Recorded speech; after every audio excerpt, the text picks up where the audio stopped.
Good afternoon, everyone. This is William with the Grand Duke Dmitri 1917 Diary series on YouTube. And I ended up, let's see, what days? Trying to remember, I think Saturday and Sunday. I didn't. And Thursday. Anyway, because of the holiday here in the U.S., Thanksgiving, it was a bit of a disrupted week. But anyway, we finished up the long diary entry of the 19th of October, and Dmitri, consistent with his habit, is now going back to fill in the days that he skipped while he was writing his long diary entry. So today we're doing the 11th, 12th, and 14th. I don't know why he skipped the 13th, but I'm not skipping it. So it doesn't exist. So we're going to go to the 12th and the 14th, the 11th and to the 14th. And a recap from the last video, the end of October 19th. Well, he was concerned about money. He was waiting for the loan that was supposed to be arranged for him from the Imperial Bank of Persia so he could pay his gambling debt. And he was concerned about gossip, what people were saying about himself and Lady Marling. And he was told that there was indeed gossip and that people believed that Lady Marling was madly in love with him, head over heels, and he was worried about the effect that would have on Sir Charles, although apparently it didn't have any effect. All right, he developed a nasty boil on his left thigh. Sounds like it was a really bad one, with ropey veins, as he put it, and that sort of thing.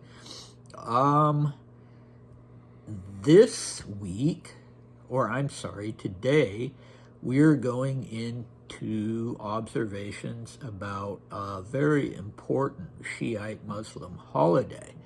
And so I have to try to pronounce things that are completely foreign to me, so I ask you to bear with me on that. There are a couple of illegible words, I think 2.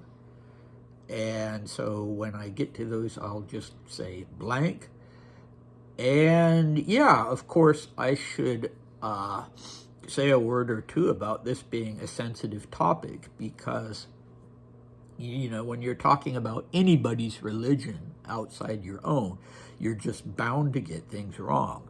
And that has been my case as a person belonging to what is in the U.S. a minority branch of Christianity, the Eastern Orthodox, in my case is Greek Orthodox faith. And when people talk about orthodoxy, they almost always get things wrong, sometimes quite important things. So I haven't tried to research this much because I figure the more I research it, the more I'll be tempted to give complicated explanations, and the more inevitable it will be that I get things wrong. So we're just going to see it through Dimitri's point of view for the most part. So here we go. Wednesday, 11th October. For the first and last time, I played tennis with Romero and the Swedes at the Club Imperial. And then I felt a terrible pain in my leg, and the next day it was already a little swollen and ached all over. I had lunch with Etter that afternoon. I myself blank. He fed me a delicious lunch. The Marlings and I dined à trois. Thursday, 12th October. It was a quiet day. In the afternoon, Lady Marling and I drove out in the caleche. I felt like a perfect idiot, ! And probably looked like one too. We had tea and dinner at home. The next day was the same. I need to say that this whole lunar month for the Shiites, blank, and mourning. They are commemorating the death of Shah Hussein, killed by the Turks in the Battle of Karbala. Hussein and Hassan, two sons of Ali, beau-frere of the Prophet. That battle essentially marks the beginning of the Shiites and the Sunnis. The Turks are representatives of the latter. Only this religious difference can explain why two neighboring Mohammedan countries have not formed an alliance. This difference keeps them at a distance. The Persians have hated the Turks since that famous battle of Karbala, where Hussein, the son of Ali, perished at the hands of the Turks. The whole month, Muharram, is devoted to mourning the death of Hussein. In former times, spectacles were arranged at court, passion plays that depicted the whole story. Now the Shah doesn't do it because it costs a tremendous amount of money. So now in various parts of the city, there are prayer stations where anyone can come in off the street to pray, listening to the mullah's sermons about the passion of Hussein and his death. Such prayer stations, roza khana in Persian, are set up for the people by many wealthy Persians at their own expense as an act pleasing to God. A roza khana of this kind was set up for the brigade, and I went there on Saturday, 14th October, at the invitation of Meidel. Of course, I didn't understand anything that was happening, but it was totally worthwhile to witness it once. A huge courtyard covered with a grandiose tent. The walls and floor were thickly covered in carpets. Around the walls and at some distance from them stood tables, covered with lamps and glass vases with candles. It all glowed and took on a very strange and mysterious appearance. Along the walls sat the important Persians and the officers of the brigade. That's where I sat too. And on the floor in the middle of this enormous tent, ordinary Persians squatted. At one of the walls there was an elevation like a throne onto which the mullah climbed to preach. Naturally, everyone sat with covered heads.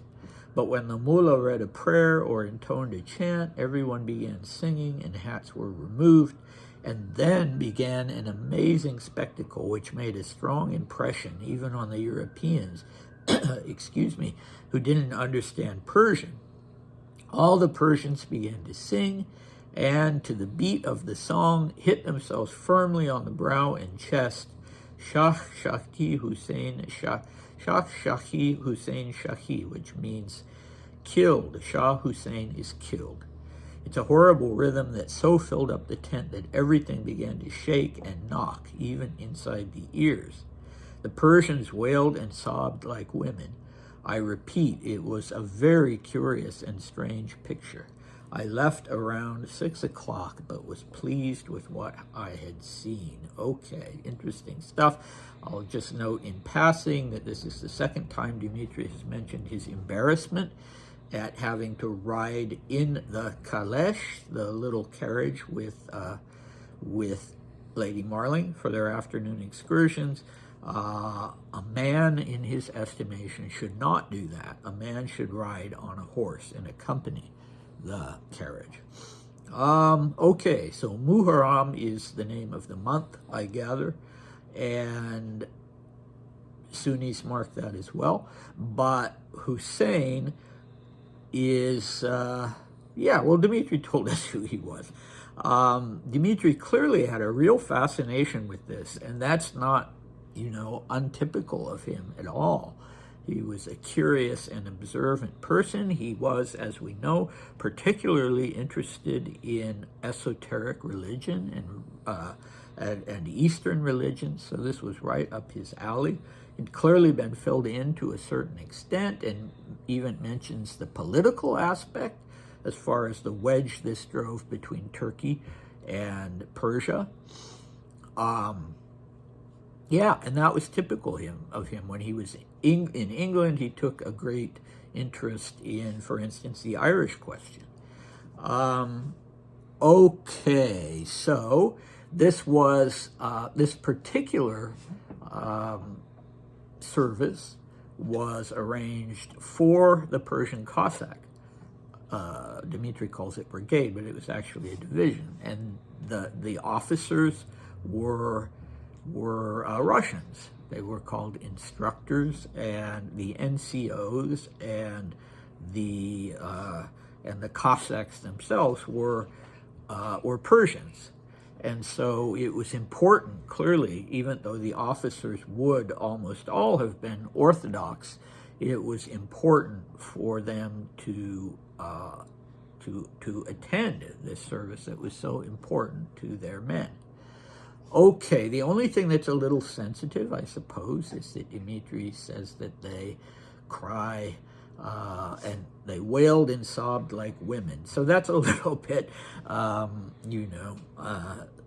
don't know. It's a little bit disparaging, I guess. Oh, this was, they were like a bunch of women. But this is sort of the whole point of the thing, as I gather.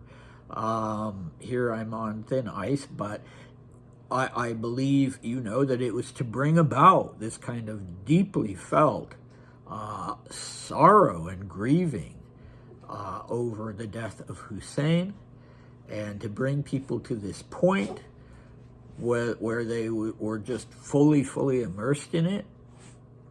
And in that culture, it would not have been considered womanly to wail and sob on this occasion at all. Yeah, and then Dmitri tells us that he was very pleased that he had gone, and I think, he describes it very well, doesn't he, about how the sound was so sort of overwhelming that it made things shake, and it filled the ears, and the spectacle. Okay, anyway, next time we have a description of another part of this communal grieving for Hussein, which was a public procession.